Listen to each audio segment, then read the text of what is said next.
Shalom, selamat pagi Bapak Ibu, Saudara-saudari yang Tuhan kasihi. Domingos, selamat hari Minggu. Mari, Bapak Ibu yang dikasihi Tuhan, kita bersatu di dalam doa. Bapa, Engkau Allah yang sungguh besar dalam kehidupan kami. Kami kembali datang di pagi hari ini, Bapa, untuk mengucap syukur atas kasih setiamu dan selalu memberikan hari yang baru buat kami. Kami mengucap syukur karena Allah tetap peduli akan hidup kami. Allah tetap mengasihi kami. Tuhan, di hari yang baru yang Tuhan berikan dalam hidup kami ini, Tuhan berbicaralah kepada kami. Berikanlah firman-Mu yang hidup itu di dalam roh kami, agar kami boleh melangkah dalam hari ini sesuai dan seturut dengan kehendak Tuhan. Di dalam nama Tuhan Yesus kami berdoa. Amin. Bapak Ibu yang dikasihi Tuhan, judul kita di hari Domingos ini adalah mudah tersinggung. Mudah tersinggung. Landasan firman Tuhan diambil dari Roma 8 ayat 35 sampai ayat 39. Siapakah yang akan memisahkan kita dari kasih Kristus? Penindasan, atau kesesakan, atau penganiayaan, atau kelaparan, atau ketelanjangan, atau bahaya, atau pedang. Seperti ada tertulis, oleh karena engkau, kami ada dalam bahaya maut sepanjang hari. Kami telah dianggap sebagai domba-domba sembelihan. Tetapi dalam semuanya itu, kita lebih daripada orang-orang yang menang. Oleh Dia yang telah mengasihi kita. Sebab aku yakin bahwa baik maut maupun hidup, baik malaikat-malaikat maupun pemerintah-pemerintah, baik yang ada sekarang maupun yang akan datang, atau kuasa-kuasa baik yang ada di atas maupun yang di bawah, ataupun sesuatu makhluk lain, tidak akan dapat memisahkan kita dari kasih Allah yang ada dalam Kristus Yesus Tuhan kita. Roma 8 ayat 35 sampai 39.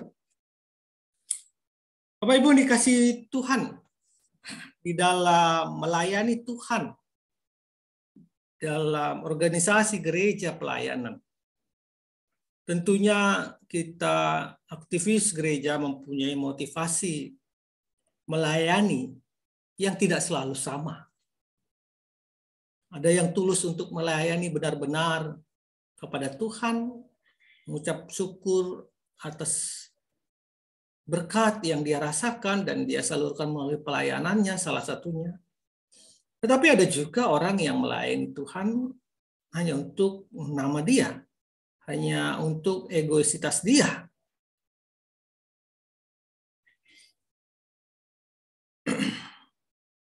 Hal ini terjadi di dalam banyak gereja.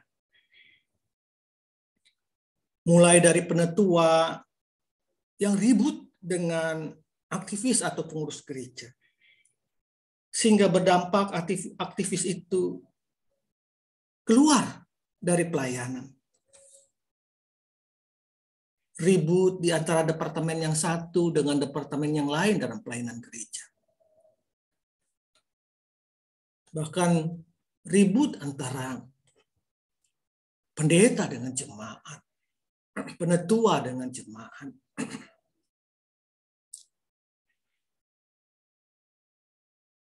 Banyak alasan memang yang membuat seseorang akhirnya mundur dari pelayanan. Tetapi pada saat renungan ini ingin mengatakan bahwa walaupun banyak alasan yang membuat seseorang akhirnya mundur dari pelayanan gereja, tetapi yang nyata adalah mereka membiarkan kekecewaan menguasai hidup mereka dan iman mereka. alasan ketersinggungan atau kekecewaan menjadi faktor utama yang membuat seseorang itu keluar dari pelayanan. Bapak Ibu yang dikasihi Tuhan, tentunya hal ini bukanlah masalah yang ringan. Setiap aktivis atau setiap pengurus gereja pasti akan bersinggungan satu dengan lain, entah dalam rapat, entah dalam pekerjaan, melayani, dan sebagainya. Tetapi ingatlah bahwa ada dalang di balik itu. Yaitu ada si iblis yang tidak suka jika pelayananmu, jika pekerjaanmu di dalam Tuhan itu boleh berkembang. Iblis berusaha dengan berbagai cara untuk menghancurkan perkembangan pelayanan Tuhan. Untuk itu, kita harus hati-hati dan waspada akan hal ini. Firman Tuhan juga mencatat di dalam 1 Korintus bahwa ada faktor atau indikasi yang membuat pelayanan Titus menjadi hancur. Ya, kita bisa lihat di dalam 2 Korintus 8. Dalam pelayanan kasih, yaitu pengumpulan dana untuk menolong saudara seiman di Yerusalem, ada orang yang curiga bahwa Titus berlaku tidak jujur dalam menjalankan misi diakonia tersebut. Sebab kami hendak menghindarkan hal ini, bahwa ada orang-orang yang dapat mencela kami dalam hal pelayanan kasih yang kami lakukan, dan yang hasilnya sebesar ini. 2 Korintus 8 ayat 20. Karena itu, melihat hal ini, maka Paulus mengutus orang lain menjadi rekan kerja Titus dalam pengumpulan dana diakonia tersebut. Kecurigaan ini tentu bukan masalah yang kecil, sehingga Paulus menuliskannya di suratnya yang terakhir kepada jemaat di Korintus.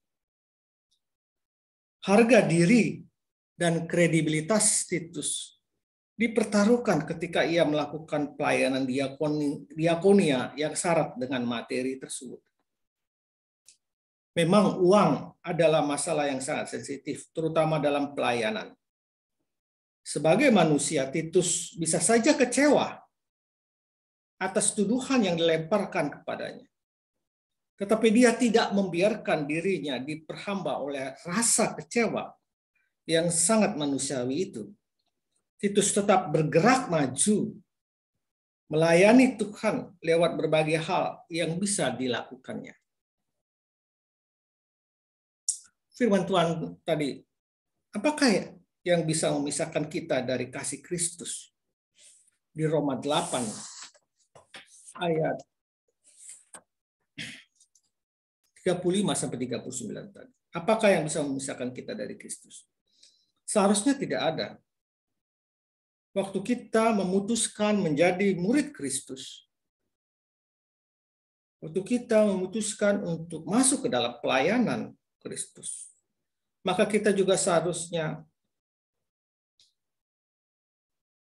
membuat mati atas diri kita sendiri, keegoan kita. Kita harus matikan atau kita harus kurangi. Ketersinggungan kita harus kontrol. Kalau kita tidak membiarkan hati kita itu dikendalikan oleh perasaan-perasaan cengeng, artinya tidak membiarkan hati kita mudah tersinggung atau memendam kekecewaan, maka kita akan mampu menjalani pelayanan itu dan Tuhan memakai kita lebih besar lagi. Jadi Bapak Ibu, sebagai murid Kristus, kita harus siap ya menerima cemooh, penolakan, bahkan pengkhianatan dari teman-teman. teman sepelayanan kita, bahkan dari penetua atau pelayan Tuhan sekalipun. Karena Yesus sendiri sudah mengalami hal itu terlebih dahulu, bahkan sampai di kayu salib. Dia dihina, dicemooh, ditolak, bahkan dikhianati oleh murid-muridnya. Tapi dia tetap berjalan, dia tidak membiarkan kekecewaan itu. Dia terus berjalan untuk melakukan misi Tuhan. Dan dia menang atas si iblis dan maut. Dia mati di kayu salib. Dia memaafkan orang yang melakukan kesalahan kepada dia. Dan dia bangkit dari maut dan menang atas segala maut. Soli Deo. Selamat hari Minggu. Selamat menjalani hari-hari Prapaskah.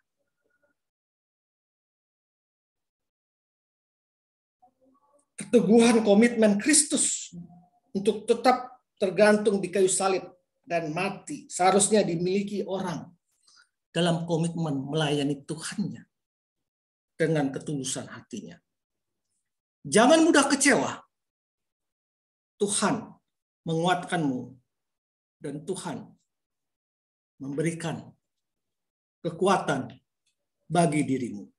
Tuhan Yesus memberkati. Amin.